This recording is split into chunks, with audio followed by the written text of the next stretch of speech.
اور مقدس گہرائیوں کا سفر کیا ہی خوفناک تھا کہ اس پر رکھنے والا پہلا قدم ہی بڑا عجیب و غریب تھا، اور دیکھنے والے دیکھ رہے تھے کہ وہ جس کا نام نادر تھا اور جو تھوڑے فاصلے پر عزم و ہمت کے ساتھ عزم کا یہ سفر کر رہا تھا، اور کیا ہی حسین اور کڑیل نوجوان تھا وہ، جس کے چہرے پر پتھر کو پانی کر دینے والا عزم عیاں تھا، جس کا سینہ چوڑا اور جس کی تھوڑی پر گالوں پر گھنی داڑھی گویا مردانہ حسن کا مکمل ترین نمونہ، اور جسے دیکھ کر مشن کی آنکھوں میں نہ جانے کیسے تاثرات پیدا ہو جاتے تھے کہ یہ محسوس کیا تھا وہ دوسروں نے، لیکن حالات ایسے نہ تھے کہ اس کا تذکرہ کیا جاتا، اور سب نے خاموشی قائم کر رکھی تھی اور بس ڈھلان پر اتر رہے تھے۔ انہیں احساس ہو رہا تھا کہ اگر ذرا سی غلطی ہوئی تو زندگی کا کہیں پتہ نہ چل سکے گا، اور جب درمیان میں پہنچے تو ان کی حالت قابل رحم ہو رہی تھی، اور سب ایک دوسرے کا بوجھ سنبھالے ہوئے تھے، لیکن وہ جو عزم و ہمت کا پیکر تھے اپنے مقصد کو زندگی سے زیادہ قیمتی سمجھتے تھے، اور سر جھکائے ان خوفناک گہرائیوں میں آگے اتر رہے تھے۔ سمجھ میں نہیں آتا تھا کہ یہ سلسلہ کب تک ختم ہوگا اور پاتال کا یہ سفر نہ جانے کہاں تک پہنچے گا۔ وہ اترتے رہے اور وقت آگے بڑھتا رہا۔ ان خوفناک گہرائیوں میں اترتے ہوئے دل میں اکتاہٹ طاری ہو گئی تھی۔ پھر اندھیرے کا یہ سفر ختم ہوا اور انہوں نے پہلی بار روشنی دیکھی، اور یہ دیکھ کر حیران رہ گئے کہ اب وہ ایک وسیع الشان پہاڑ کے دامن میں جا کر ختم ہوا تھا، جس کی چوٹیوں پر برف جمی ہوئی تھی۔ پہاڑوں کا یہ سلسلہ نیم دائرے کی شکل میں پھیلا ہوا تھا اور انتہائی طویل و عریض تھا، تا حد نظر پہاڑ ہی پہاڑ، جن میں کہیں کوئی درہ یا کوئی شگاف نظر نہیں آتا تھا۔ اس کے آگے کا میدان بنجر تھا، جس میں بڑے بڑے پتھر اور چٹانیں نظر آ رہی تھی، اور ان پتھروں اور چٹانوں کے درمیان مویشیوں کے ریبڑ گھاس کی تلاش میں گھومتے نظر آ رہے تھے۔ پہاڑوں کے نسبتاً نیچے ڈھلانوں پر گھنے جنگلات تھے، اور ان جنگلات میں چھوٹے چھوٹے میدان بکھرے ہوئے تھے جو دور سے دیکھنے پر واضح نہیں تھے، لیکن غور کرنے پر اندازہ ہوتا تھا کہ وہ کھیت ہیں۔ وہ سب وہاں رکے اور سب سے پہلے انہوں نے ان رسیوں سے نجات پائی اور اپنی تیز نگاہوں سے اس ماحول کا جائزہ لیتے رہے۔ وہ جگہ ان کے سامنے تھی جسے دیکھ کر کوہالا نے کہا، اور مجھے امید نہ تھی، مجھے یقین نہ تھا کہ کوئی ایسا بھی دن آئے گا جب میں زندہ سلامت اس آبادی میں واپس پہنچوں گی۔ میں تو سوچتی تھی کہ جب میں مر جاؤں گی تو میری روح یقیناً بھٹکتی ہوئی ایک بار یہاں آئے گی، اور یہی سوچا تھا میں نے ان لوگوں کے بارے میں، لیکن دیکھ اب تو یہ مجھے جانتے بھی نہ ہوں گے۔ پھر انہوں نے پہاڑ کے قدموں میں بھورے پتھروں کو دیکھا، اور کوہالا نے کہا، کیا تم انہیں پتھر سمجھتے ہو؟ تو پھر یہ مکانات ہیں، دیکھ یہ بھورے پتھروں سے بنے ہوئے ہیں، اور ان کی چھتوں پر جو نیلاہٹ نظر آ رہی ہے یہ یہاں کی گھاس کا رنگ ہے۔ وہ سب حیرت بھری آنکھوں سے ان چھتوں کو دیکھنے لگے، اور انہوں نے حیرانی سے ایک دوسرے کی صورت دیکھی۔ پھر کہا، کیا یہاں آپس کی کاوتیں بھی چلتی ہیں؟ یہ سوال فرینڈ نے کیا تھا، مطلب کیا یہاں ایسے قبائل بھی ہیں جو ایک دوسرے سے جنگ کرتے ہیں؟ ہاں، کیوں نہیں، یہ ایک وسیع و عریض دنیا ہے، بالکل تمہاری اوپر کی دنیا کی طرح، اور یہ نہ سمجھنا کہ یہ بالکل محدود ہے، لیکن آبادیاں اس میں کہیں کہیں ہی ہیں، اور زیادہ آبادیاں نہیں ہیں۔ تو پھر اب کیا ارادہ ہے؟ کیا ہم لوگ آگے بڑھیں؟ ہاں، ہمیں آگے کا سفر اختیار کرنا ہوگا۔ چنانچہ وہ چل پڑے۔ اب یہ شہر انہیں صاف نظر آ رہا تھا، اندھیرے والوں کا شہر عظیم تھا، جسے پتھروں کی دیواریں اپنی آغوش میں لیے ہوئے تھی، اور اس کے چاروں طرف دریا بہہ رہا تھا، اور قدرتی خندقیں بھی بے شمار تھیں۔ دیوار کے اس طرف کے مکانات مختلف محلوں میں بٹے ہوئے معلوم ہوتے تھے، اور اس مکان سے ملتے جلتے تھے جو سب سے پہلے نظر آ رہا تھا۔ چھتوں پر یوں محسوس ہوتا تھا جیسے چراگاہیں ہوں۔ شہر ایک ڈھلان پر بسا ہوا تھا، اور اس ڈھلان کے آخری سرے پر وہ عمارتیں نظر آ رہی تھیں جو کہ شہر کی دوسری عمارتوں سے زیادہ بڑی اور عظیم الشان تھی۔ ان میں سے ایک تو ایسے مکانوں کی ہم شکل تھی، لیکن دوسری عمارت جو نسبتاً بلند مقام پر بنی ہوئی تھی، اس کی کوئی چھت نہیں تھی، گویا یہ ایک وسیع و عریض جگہ تھی جس کے اندر کھیل کا میدان بنایا گیا تھا۔ اور تعجب ہے کہ یہاں ایسی قدرتی چیز کہاں سے ممکن ہوئی۔ وہ جگہ چمکدار چٹان کی مانی تھی، اور اس چٹان پر نہ جانے کسی مقبرے نما عمارت بنی ہوئی نظر آ رہی تھی۔ تو اس کے بارے میں فرینڈ نے کوہالا سے پوچھا، اور معزز عورت وہ جگہ کیا ہے؟ نیچے والی عمارت یہاں کے مالک کا محل ہے اور وہ دوسری عمارت وہ مندر ہے۔ اسی جگہ سے یہ دریا زمین سے باہر نکل کر آیا ہے، گویا دنیا کے تیسرے طبق سے۔ اور وہ کیا ہے جو اس کے پیچھے نظر آ رہا ہے؟ یہاں کے لوگوں کی عبادت گاہ جس میں وہ بت موجود ہے جو تیرا ہم شکل ہے۔ کیا وہ بہت عظیم ہے؟ ہاں، لیکن حیرت ناک پھر وہ لوگ دور ہی سے ان جگہوں کو دیکھ رہے تھے کہ اچانک ہی پہلی بار وہاں ایک بڑے پتھر کی چوٹی پر انہیں ایک انسان نظر آیا۔ یہ بھیڑ کی کھال اپنے بدن پر لیے ہوئے اور 3 کمان سنبھالے ہوئے تھا، اور انہوں نے غور ہی نہ کیا کہ وہ شخص ان کا نشانہ لے رہا ہے۔ پھر اس نے پہلا تیر چلایا جو ان کے سامنے زمین پر گڑ گیا۔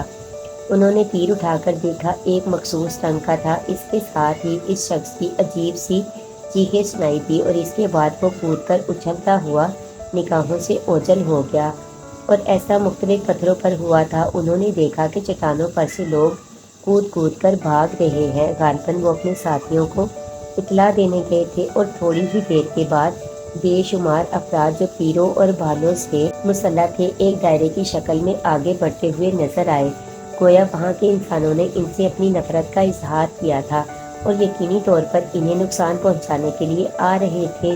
اس وقت نادر کو نہ جانے کیا سوجی، اس نے مشل کو آگے بلایا، اور مشل جو ایک سفید لباس پہنے ہوئے تھی اور انتہائی حسین نظر آ رہی تھی، اور اس نے اپنے گہرے سیاہ بال جوڑے کی شکل میں باندھے ہوئے تھے۔ نادر نے آگے بڑھ کر کہا، معزز عورت، تیری عزت، تیرا مقام ہمارے دلوں میں ہے، لیکن یوں کر کے اپنے یہ کالے بال کھول لے اور ذرا آگے آ جا۔ جب نادر نے مشل کے جسم کو ہاتھ لگایا تو وہ ہولے ہولے کانپ رہی تھی، لیکن بہرحال اس نے نادر کی ہدایت پر عمل کیا۔ تو پھر نادر نے فرینڈ کو آگے بلایا اور اس کے ہمراہ کھڑا کر دیا، اور پھر اس نے کوہالا سے کہا، اور وہ مقدس الفاظ تو تجھے یاد ہوں گے جو یہاں کے محبت کے لیے ہوتے ہیں۔ ہاں، تو وہی کر رہا ہے جو میرے ذہن میں تھا۔ ذرا دیکھ وہ لوگ کتنے ہیں اور کس رفتار سے اس طرف بڑھ رہے ہیں۔ تو آگے آ اور ان لوگوں کو بتا کہ تیری دیوی اور دیوتا آسمانوں سے زمین پر آئے ہیں اور ان کے درمیان پہنچ رہے ہیں۔ پھر یہ لوگ آگے بڑھنے لگے اور غلام سر جھکائے ان کے عقب میں چل رہے تھے، لیکن مشل کے چہرے پر اس وقت جو تاثرات تھے وہ سمجھ میں نہ آنے والے تھے۔ فرینڈ نے اس کا ہاتھ پکڑ لیا تھا اور اس کے چہرے کی سرخی ایک عجیب و غریب شکل اختیار کر چکی تھی۔ آنے والے ایک جگہ رک گئے اور پھر 3 افراد ان سے آگے نکل آئے۔ ان کے جسموں پر شیر کی کھال یعنی نچلے حصے پر لباس کی شکل میں تھی، اوپر کا بدن برہنہ، اور ان کے سر بالکل صاف شفاف اور عجیب تھے۔ اور پھر ایک اور شخص ان کے عقب سے نمودار ہوا۔ یہ ان دوسرے لوگوں کی نسبت ذرا زیادہ قامت کا مالک تھا، اور شاید یہی بادشاہ تھا، کیونکہ اس کے جسم پر لباس پہ موجود چمکدار پتھروں سے اور سر کسی خاص پرندے کے پروں کے تاج سے محسوس ہو رہا تھا کہ وہ کسی بڑی شخصیت کا مالک ہے، لیکن قد و قامت میں وہ ان لوگوں سے بہت چھوٹے تھے، اور ان کی نسبت فرینڈ ایک جیسا مجسمے کی مانند نظر آتا تھا۔ وہ 3 افراد جو آگے آئے تھے ان کے سامنے پہنچ کر رک گئے، جبکہ عقب سے آنے والا وہ سردار نما شخص بدستور پیچھے ہی کھڑا ہوا تھا اور ایک عجیب شان بے نیازی سے ان لوگوں کو دیکھ رہا تھا۔ بوڑھے جو ان کے سامنے آئے تھے اب بغور ان کا جائزہ لے رہے تھے۔ تب درمیان والے شخص نے کہا، کون ہو تم، کہاں سے آئے ہو؟ اندھیرے کے شہر میں تمہارا داخلہ کیا معنی رکھتا ہے؟ تو فرینڈ سے ہمیشہ ہی بڑی توقعات وابستہ کی جا سکتی تھی، یعنی اب تک یہ ہوا تھا کہ وہ ایک بیکار اور بے مقصد شخص کی حیثیت سے اپنا کام کرتا تھا، لیکن جب ایک ذمہ داری اس کے سپرد کی جاتی تو وہ اسے اس طرح سر انجام دیتا کہ دیکھنے والے حیران رہ جاتے۔ فرینڈ نے اپنے منہ سے جو گرجدار آواز نکالی وہ قابل یقین تھی۔ اس کی گہرائی ہوئی آواز فضا میں گونجی، اندھیرے کے شہر والوں، کیا تمہاری آنکھیں اندھی ہو چکی ہیں؟ کیا تم اس قابل بھی نہیں ہو کہ اپنی ان اندھی آنکھوں سے دیوتاؤں کو پہچانو؟ کیا میں وہ نہیں جو مقدس گہرائیوں والوں کا پیروکار ہوں؟ کیا میں اس کی تصویر نہیں ہوں جو زمین کی گہرائیوں میں رہتا ہے؟ اور کیا تم یہ سمجھتے ہو کہ میں تمہارے لیے اجنبی ہوں؟ اور کیا یہ عورت تمہارے لیے شناسا نہیں ہے؟ دیوتاؤں کی دلہن، آسمانوں میں رہنے والی، جس نے زمین کی گہرائیوں کو اس لیے قبول کیا کہ وہ تمہارے درمیان برکتیں لاتی ہے۔ دیکھو اس کے حسن شعاعوں سے تمہارا یہ اندھیرے کا شہر کس طرح منور ہو گیا ہے، اور اے کم نصیبوں تمہاری کم نصیبی تمہیں آواز دے رہی ہے۔ تم اپنے دیوتا کو نہیں پہچان سکتے، اور ایسا ہی ہوتا ہے جب آنکھیں اندھی ہو جاتی ہیں تو وہ نہیں جانتے کہ برکتیں کس طرح ان تک پہنچتی ہیں۔ اور اے لوگو، ٹھیک ہے مجھے یہاں آ کر مایوسی ہوئی، اور پوچھو مقدس گہرائیوں والوں سے کہ اب تمہارے سروں پر موت کی آندھی منڈلا رہی ہے، پھر یوں ہوگا کہ زمین پر زلزلے آئیں گے، اور اس کے بعد یہ پہاڑ زمین سے آ لگیں گے، اور تم ان کے درمیان پس کر رہ جاؤ گے۔ ہاں، یہی ہونا چاہیے، اور یہی تمہارا مقدر ہے۔ آؤ مقدس دیوی، ہمارے نہ جاننے والے یہاں موجود ہیں۔ ان تینوں بوڑھوں کے چہروں پر خوف کے ایسے آثار منجمد ہوئے کہ جیسے شدت خوف سے ان کی جان نکلی جائے گی، اور وہ اس طرح کانپنے لگے جیسے در حقیقت ان کے وجود میں زلزلہ آ رہا ہو، اور بڑی عجیب کیفیت ہو گئی ان کی۔ تب وہ الٹے پاؤں واپس بھاگے اور اپنے شہنشاہ یا سردار کے پاس پہنچ گئے۔ ان میں سے ایک نے کہا، مقدس الہا، یہ ہم سے کیا ہوا؟ ہم تو بڑے نادان تھے، اور ہماری آنکھیں ہمارا ساتھ نہ دے سکیں، اور ہم نے دیوی دیوتاؤں کو نہ پہچانا۔ غور سے دیکھ، وہ سچ کہتا ہے، وہ مقدس دیوتا ہے، وہ جس کا بت ہماری عبادت گاہ میں نصب ہے، اور یقیناً یہ وہی ہے، اور اس کے ساتھ برکتوں کی دیوی۔ ہم نے انہیں ناراض کر دیا، ہم نے انہیں بہت ہی ناراض کر دیا، اور اب یہ سمجھو کہ ہم پر مصیبتوں کا نزول ہونے والا ہے۔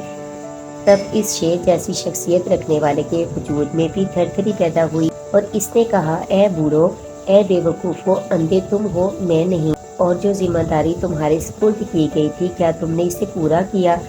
بلاؤ اس مقدس پجاری کو جو حقیقتوں کا شناسا ہے، اور شناخت کر لو ان کی، اور اس سے زیادہ بھلا کون جان سکتا ہے؟ یہ تو بہت برا ہوا اگر یہ واقعی دیوی دیوتا ہے، اور وہ جو آسمانوں سے ہمارے لیے زمین تک آئے، تو پھر ان کی عبادت، ان کی تعظیم ضروری ہے، اور جس طرح بھی بن پڑے ان کی ناراضگی دور کرو۔ ہاں، ہم انہیں بلاتے ہیں۔ اور الفاظ بے شک ان کے کانوں تک تو نہ پہنچے تھے، لیکن کچھ امید بن گئی تھی اس بات کی کہ شاید ان کی تقدیر کے ستارے بدل جائیں۔ پھر جب وہ بوڑھے اس سردار سے بات کر رہے تھے تو پہالا نے ان سے کہا، واہ، کیا عجیب بات ہے، اور مجھے تو اب شک ہونے لگا ہے کہ کہیں در حقیقت ایسا ہی تو نہیں۔ کیسا؟ نادر نے سوال کیا۔ وہ جو میں نے پہلی بار سوچا تھا، کیا یہ وقت ایسا ہے کہ تو ہمیں کہانیاں سنائے؟ نادر نے سخت لہجے میں کہا، نہیں، میرا مطلب یہ ہے کہ یہ شخص کہیں واقعی پوشیدہ دیوتا تو نہیں؟ کون؟ فرینڈ کی بات کر رہی ہوں، مطلب اس کا لہجہ، اس کا انداز۔ اگر میں وہاں اس جنگل میں جہاں پہلی بار ملی تھی اس کا یہ لہجہ سنتی تو یقین نہ کرتی کہ یہ ہمارا مقدس دیوتا نہیں ہے۔ نادر نے مسکرا کر فرینڈ کی طرف دیکھا اور بولا، یہ دیوتا ہے یا نہیں، لیکن یہ ایک ذہین انسان ہے جس کی ذہانت پوشیدہ ہے، اور کوئی بھی یہ نہیں کہہ سکتا کہ اصل میں وہ کیا سوچتا ہے اور کیا کرتا ہے۔ تب نشل نے نگاہیں اٹھا کر فرینڈ کو دیکھا، اور ان آنکھوں میں ایک عجیب سی کیفیت تھی جو فرینڈ نے بھی محسوس کی اور اسے شرارت سمجھا۔ تو وہ خوشی سے بولا، اور اس میں کوئی شک نہیں ہے بڑی عقل والے کہ باقی اور جو کچھ ہے یا نہیں، لیکن آقا زادی یعنی ڈاکٹر آرتھر کی بیٹی کم از کم ایک باہمت دل لگتی ہے، اور میں نے ہمیشہ ہی یہ محسوس کیا کہ وہ ایک عام لڑکی کی مانند کمزور دل کی مالک نہیں ہے، بلکہ ہر طرح کے حالات میں مسکرانا جانتی ہے۔ سردار، جس کا نام ان لوگوں نے الہا لیا تھا، پتھرایا ہوا کھڑا انہیں دیکھ رہا تھا، اور اس کی آنکھوں میں عجیب سی کیفیت تھی۔ پھر زیادہ دیر نہیں گزری تھی کہ چند افراد ایک بہت زیادہ لاغر بوڑھے کو لیے ہوئے آگے بڑھے۔ اسے غالباً عبادت گاہ سے لایا گیا تھا، اور ایک چوڑا سا تخت تھا جس پر وہ بیٹھا ہوا تھا، اور لاتعداد لوگ اس تخت کو اپنے کاندھے پر اٹھائے ہوئے تھے، اور ان کے انداز میں بڑی عقیدت، بڑا احترام تھا۔ اسے لوگوں کے درمیان سے گزار کر آگے لایا گیا، اور پھر اس جگہ تک پہنچے وہ جہاں یہ سب موجود تھے۔ اس تخت کو نیچے رکھا گیا، سہارا لے کر اپنی جگہ سے اٹھا، اور اس کے ہاتھ میں عجیب سی لکڑی کا ایک عصا دبا ہوا تھا جسے زمین پر ٹکا کر اس نے اپنی چھوٹی چھوٹی آنکھوں سے انہیں دیکھا۔ چند لمحات دیکھتا رہا، اور پھر اس کے چہرے پر عجیب سی کیفیت پیدا ہوئی۔ اس کے بعد وہ آگے بڑھا، گھٹنوں کے بل بیٹھا، اور پھر سجدہ ریز ہو گیا۔ وہ اپنی زبان میں کچھ بڑبڑاتا جا رہا تھا۔ نادر نے کہا، میرا خیال ہے ہماری مشکل حل ہو گئی۔ ہاں، بوڑھا سجدہ ریز ہو گیا۔ دیکھو، میں ایک درخواست کرنا چاہتی ہوں تم سے، کوہالا نے کہا۔ کیا؟ میرا تعلق بھی اسی قبیلے سے ہے اور میں اس چیز کو اپنے ماضی سے منسلک کرتی ہوں جس کا میرے ماضی سے تعلق ہے۔ تو یوں کرو کہ تم لوگ کوئی ایسا لفظ اپنے منہ سے ادا نہ کرو، اور ہو سکتا ہے کہ کل کا دن مجھے یہ بتا کینٹ جس کی میں نے وہ عزت نہیں کی جس عزت کا وہ مستحق ہے، در حقیقت ہمارا دیوتا ہی ثابت ہو۔ بوڑھی کوہالا کے ان الفاظ پر سب کو لمحے کے لیے حیرت ہوئی، لیکن بہرحال وہ جانتے تھے کہ وہ یہیں کے رہنے والی ہے اور ممکن ہے اس کے جذبات اس بات سے مجروح ہوتے ہوں۔ بوڑھا اپنی جگہ سے اٹھا اور اس نے کہا، اور روشنی کی دیوی، نہ جانے کتنی صدیاں گزر گئیں کہ ہم تیری آمد کے منتظر تھے، اور یہی کہا تھا مقدس دیوتاؤں نے اور بلندیوں پر رہنے والوں نے، یعنی وہ جو اس چھت کے اوپر وہاں رہتے ہیں جہاں روشنیاں چمکتی ہیں دن کو سفید اور رات کو سنہری، اور انہی روشنیوں میں رہنے والوں نے اس بات کی بشارت دی تھی ایک دن دیوتا دیوی کے ساتھ واپس لوٹے گا، اور یہی وقت ہوگا جب ہمارے اوپر برکتیں نازل ہوں گی اور اندھیرے والوں کو روشنیاں نصیب ہوں گی، ہماری تاریکیاں چھٹ جائیں گی اور ہم ایک دن مقدس روشنیوں میں سانس لیں گے۔ تعظیم کرو اس کی، تعظیم کرو۔ اس نے پلٹ کر دونوں ہاتھ اوپر اٹھائے اور سب سے پہلے اللہ زمین پر جھکا اور دوزانو ہو گیا، اور اس کے بعد پیچھے والے تمام لوگ جو سب کھڑے ہوئے تھے اور لوگوں کے ہونٹوں پر مسکراہٹ پھیل۔ مشل نے خوشی سے کہکا لگایا اور بولی، لیجئے، ہم تو یہاں کے دیوی دیوتا مقرر ہو گئے، اب آپ لوگوں کی باری ہے۔ ہم میں سے بھلا کون ہے سوائے میرے؟ تم تو دیوی مقرر ہوئی اور یہ کالا بدماش دیوتا۔ باقی جہاں تک تعلق کوہالا کا ہے تو وہ تو بہرحال ہے ہی الگ شخصیت کا مالک۔ میں تمہیں مبارکباد دیتا ہوں، اور اب ہماری عزت ہوگی، ہمارا احترام ہوگا۔ مجھے تو خوشی ہے کہ ان کے درمیان ہمیں ایک جگہ حاصل ہو گئی، کوہالا نے کہا، اور پھر کچھ تبدیلیاں رونما ہوئیں۔ بوڑھے شخص کو اسی انداز میں تخت پر بٹھا کر واپس لے جایا گیا، اور اللہ اپنے پیچھے کھڑے ہوئے لوگوں کو ہدایت جاری کرنے لگا جو دور ہونے کی وجہ سے ان کی سمجھ میں نہیں آ رہی تھی، لیکن انہوں نے ان سب کو بھاگتے ہوئے دیکھا، اور اللہ اسی طرح دوزانوں بیٹھا ہوا تھا۔ بہرحال اندازہ یہ ہو رہا تھا کہ اندھیرے والوں نے انہیں قبول کر لیا ہے، اور اب یقینی طور پر ان کے لیے مشکل وقت ٹل گیا ہے، اور انتظار کرنے لگے کہ دیکھو آگے کیا ہوتا ہے۔ پھر وقت تھوڑا سا آگے بڑھا اور اس کے بعد انہوں نے دیکھا کہ بہت سے لوگ بڑی بڑی پالکیاں اٹھائے ہوئے آ رہے ہیں۔ نادر نے آہستہ سے کہا، اگر ایک بات تم لوگ بھی محسوس کر رہے ہو تو ٹھیک ہے، ورنہ میں تم سے کہوں کہ ان لوگوں کا طرز زندگی زیادہ بہتر ہے۔ اوپر والوں سے مطلب؟ فرینڈ نے سوال کیا، یعنی ان سے جو افریقہ کے اندرونی علاقوں میں رہتے ہیں اور ان کے بدن کے لباس ہوتے ہیں؟ گویا یہاں یہ لوگ زیادہ بہتر طریقے سے زندگی گزارتے ہیں، اور بے شک ان کے جسموں پر لباس موجود ہیں۔ اس کا مطلب ہے کہ یہاں ایسے درندے بھی موجود ہیں جن کی کھالوں سے یہ لباس بنائے جاتے ہیں، اور ہم گھروں کے اس انداز کو دیکھ رہے ہیں۔ دیکھو آگے کیا ہوتا ہے۔ بات اگر اس شخص کی ہے جو سفید بھیڑیا تھا تو وہ ظاہر ہے مہذب دنیا کا ایک فرد تھا، اور اس نے جو کچھ وہاں بنایا تھا اس میں کوئی شک نہیں کہ وہ بہت عمدہ لیکن تعجب خیز نہیں تھا۔ بس اب ہمیں یہ دیکھنا ہے کہ ان لوگوں کا طرز زندگی کیا ہے۔ سمجھ رہے ہو؟ اور خیال رکھنا، اب تم دونوں یعنی فینٹ اور مشل دیوی دیوتا ہو۔ عظیم آقا، ہمارے دیوتا تو تم ہو، ہم تمہاری زیر ہدایت کام کریں گے۔ خبردار، دیکھو وہ آ رہے ہیں۔ پالکیاں ان کے قریب آ گئیں، اور بہت سے ایسے لوگوں نے انہیں ان میں سوار ہونے کے لیے کہا، لیکن کالے غلاموں کو نہیں جو ان کے ساتھ تھے۔ گویا وہ آقا اور غلام کا فرق جانتے تھے، اور ان کے چہروں پر بھی وہ سب کچھ نہیں تھا جن سے انہیں معصوم اور سادہ لوح سمجھا جائے۔ غرض یہ کہ یہ پالکیاں ان لوگوں کے کندھوں پر سوار ہو کر چل پڑیں، اور بیچارے دوسرے جو خود بھی تھکے ہوئے تھے اور یقیناً سوچ رہے ہوں گے کہ انہیں بھی یہ پالکیاں نصیب ہوں گی، لیکن انہیں پیدل ہی چلنا پڑا تھا۔ یہ الگ بات تھی کہ انہیں بھی احترام دیا جا رہا تھا کہ وہ دیوی اور دیوتا کے ساتھ آنے والے تھے۔ اس طرح وہ لوگ اس عبادی کی جانب چل پڑے جس کے بارے میں نہ جانے کیسی کیسی کہانیاں ہوں گی، لیکن ان میں سے کچھ وہ جو نا عمری میں نکل آنے والی کوہالا نے انہیں سنائی تھی، اور اس وقت یوں تھا کہ کوہالا کے چہرے پر عجیب سے تاثرات پھیلے ہوئے تھے۔ جیسے اپنے شہر میں آنے کے بعد وہ ماضی کو یاد کر رہی ہو۔ سب سے آگے والی پالکی میں فرینڈ اور مشل بیٹھے ہوئے تھے، ان کے پیچھے نادر اور کوہالا، اور پھر بعد میں سب آنے والے۔ انہیں ایک طویل سفر طے کرنا پڑا جس کا اندازہ اتنے فاصلے سے نہیں ہوتا تھا، لیکن اس کے بعد اس سفر کا اختتام دریا پر ہوا۔ دریا اس شہر کے آخری سرے اور ڈھلان کی چوٹی پر سے 2 شاخوں میں تقسیم ہو گیا تھا، اور یہ دونوں شاخیں شہر کے چاروں طرف اس طرح گھوم گئی تھی کہ ان کے درمیان ایک قدرتی خندق بن گئی تھی۔ دریا کی 2 شاخیں شہر کا چکر لگا کر اور سامنے سے آگے آ کر پھر مل گئی تھی، اور اس طرح وہ دریا ایک ہو کر کسی نامعلوم منزل کی جانب بڑھ گیا تھا۔